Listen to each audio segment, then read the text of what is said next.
अखिलेश यादव ने किया आजमगढ़ में अपने कार्यालय आवास का शुभारंभ। पीटीए भवन नाम दिया, बीजेपी पर जमकर साधा निशाना।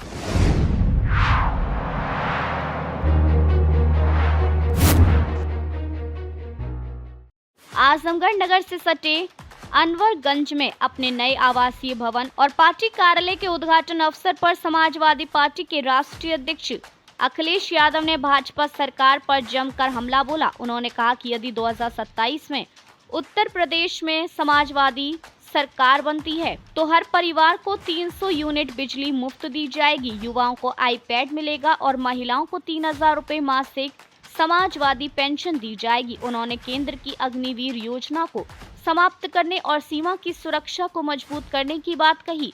अखिलेश यादव ने शिक्षा और बुनियादी सुविधाओं की दुर्दशा को लेकर भाजपा सरकार को कटघरे में खड़ा किया। उन्होंने कहा कि भाजपा उन बूथों को चिन्हित कर बंद करा रही है जहां उसे हार मिली थी। हजारों विद्यालय बंद किए जा रहे हैं, जबकि शराब की दुकानें ढडल्ले से खोली जा रही हैं। जल जीवन मिशन के तहत गांव में बनाई गई पानी की टंकियां भ्रष्टाचार का भार नहीं सह पा रही हैं। हर महीने किसी न किसी जिले में टंकी फटने की घटनाएं सामने आ रही हैं। उन्होंने पूर्वांचल एक्सप्रेसवे और गोरखपुर लिंक एक्सप्रेसवे की तुलना करते हुए अपने शासन में बनी 6 लेन की सड़कों को बेहतर बताया। साथ ही भाजपा पर आरक्षण और धर्म निरपेक्षता के मुद्दे पर दोगली नीति अपनाने का आरोप भी लगाया। कार्यालय में उन्होंने स्पष्ट किया कि 2027 में सत्ता में लौटने पर गाजीपुर में मंडी का निर्माण करेंगे और गाजियाबाद से सोनभद्र तक सभी सीटें पीडीए को दिलाने का लक्ष्य है। आपने पीडीए भवन का नाम भी रख दिया, तो सर इसको लेकर बहुत से लोगों के बहुत सुझाव थे। पीडीए भवन में जहां आजमगढ़ के जितने भी महापुरुष हुए हैं, जिन्होंने समय समय पर आजमगढ़ और समाज को दिशा दी है, उन सभी लोगों को याद करते हुए पेंटिंग के रूप में या उनके प्रतिमा के रूप में इस पीडीए भवन में, इस पीडीए परिसर में उनको भी सम्मान देने का काम हम लोग करेंगे।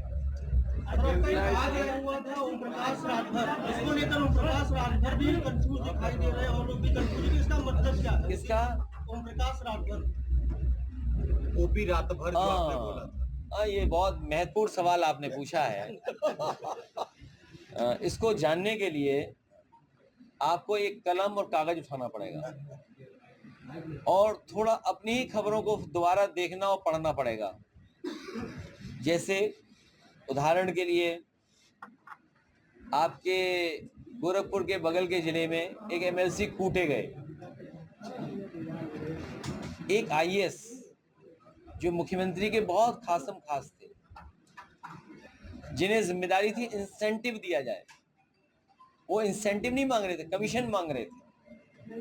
तो ये नए तरह की व्यवस्था है जहां इंसेंटिव ही कमीशन है। और कभी कभी ओसीएम ने डीसीएम के पत्र देखे और उन पर कोई कार्रवाई नहीं की। कलम उठाएं, कागज उठाएं और देखिए उनके अधिकारी कैसे परेशान हैं। पहले यहाँ ट्रांसफर, फिर यहाँ ट्रांसफर, फिर यहाँ ट्रांसफर, फिर यहाँ ट्रांसफर। ये उजाले में नहीं होते। प्रदेश कैबिनेट ने एक बड़ा निर्णय लिया है और जेपीएनआईसी को एनडीए के हैंडओवर कर दिया है। जो कमेटी थी उसको भी भंग कर दिया है। आज भी कैबिनेट में निर्णय लिया है। ये किसको दे दिया है? एनडीए को। वो एनडीए को इसलिए दिया होगा कि समाजवादी पार्टी को लेना आसान हो। सर, जिस तरह बहन जी आप, क्योंकि आपको कोई संस्था तो चाहिए होगी, क्योंकि आपने पहले कोई कार्रवाई की होगी जिसके तहत आप कुछ कार्रवाई नहीं कर सकते हैं। इसलिए एलडीए को देने से अब आसानी से बेचा जा सकता है, दिया जा सकता है।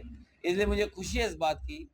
अब एलडीए को जब दे दिया गया है जेपीएनआईसी चलाने के लिए, एलडीए का काम है कंस्ट्रक्शन करने का, नक्शे पास करने का, चलाने का नहीं है। जिस तरीके से उन्होंने और चीजें बेची हैं या और चीजें चलाने के लिए दी हैं, मैंने उदाहरण के लिए कहा था कि लखनऊ में जो सबसे बेहतरीन और शायद देश का one of the best market space जो क्रिएट किया था, वो बीजेपी की सरकार बनते ही बेच दिया गया था। जो प्लासियो मॉल है वो एलडीए का बनाया हुआ था। इसी तरह बहुत सारे और प्रोजेक्ट बने थे जो दूसरे दूसरे विभाग ने बनाए थे, लेकिन इस सरकार ने बेच दिए थे। मुझे लगता है एलडीए में जाने के बाद रास्ता आसान हो जाएगा। इटावा वाली घटना पे भैया क्या कहेंगे? काफी दूर पकड़ आए हैं। बधाई दे रहे हैं सर। इसी के इटावा में जिस तरीके से कथावाचक के साथ अपमान हुआ, उसको लेकर जिस तरीके से आपने उनको बुलाकर सम्मान दिया पार्टी कार्यालय में, जिस तरीके से अपमान किया जा रहा है जाति विशेष के खिलाफ, इसके बारे में क्या कहना चाहेंगे? अभी मैं आपको कई घटनाएं बताता हूं। बलिया में एक बार वन विभाग मगरमच्छ नहीं पकड़ पाता तालाब में, और कई हफ्तों के प्रयास के बाद मगरमच्छ नहीं पकड़ पाए। तभी मैंने एक अखबार में तस्वीर देखी कि उस गांव के नौजवान जो निषाद बिरादरी के थे, वो अपने कंधे पे रखे मगरमच्छ को ले जा रहे थे। मैंने बुलाया, उन्हें सम्मान किया। अभी कुछ दिन पहले आपने एक वीडियो वायरल होते हुए देखा होगा। एक बहादुर गौतम धौरारा में लेपर्ड, और वो लेपर्ड ही था, उससे लड़ता हुआ नजर आया और उसने अपनी जान जोखिम में डाल करके और अपनी जान बचा ली। सोचो, बहादुर आदमी को मैंने अपनी पार्टी के नेता को भेजा और उसकी मदद करके आए। इसी तरह आपने महोबा में देखा होगा कि कुछ लोगों ने, प्रभुत्ववादी लोगों ने, जो वर्चस्ववादी लोग हैं, जो स्वीकार नहीं कर सकते हैं कि दूसरे लोग भी अब उनके बराबर का सम्मान या बराबर का पहनावा पहन रहे हैं। सोचिए आप, जब आप विश्व गुरु की कल्पना करें, विकसित भारत की कल्पना करें, तीसरे नंबर की अर्थव्यवस्था बनाने की बात करें, और अगर कोई नई शादी होकर के महिला किसी के घर के सामने से निकलती है तो उसे इस बात के लिए अपमानित किया जाता है कि चप्पल उतार करके जाइए आप। सोचिए आप, आज के समय पर ये जो मनु महाराज ने कभी गड़बड़ की थी, कोई मनु महाराज आए थे, हालांकि ये तो दुर्वासा मुनि की धरती है, लेकिन एक मनु महाराज कोई आए थे, उन्होंने कुछ गड़बड़ किया। सरकार ने रोजगार मिशन का गठन, जो गड़बड़ किया मनु महाराज जी ने, हम उसको कभी स्वीकार नहीं कर सकते। हम सब लोग वो लोग हैं जो समय समय पे पीड़ित रहे हैं। हम लोगों को जानबूझ करके दुखी किया गया है, जानबूझ करके अपमानित किया गया है।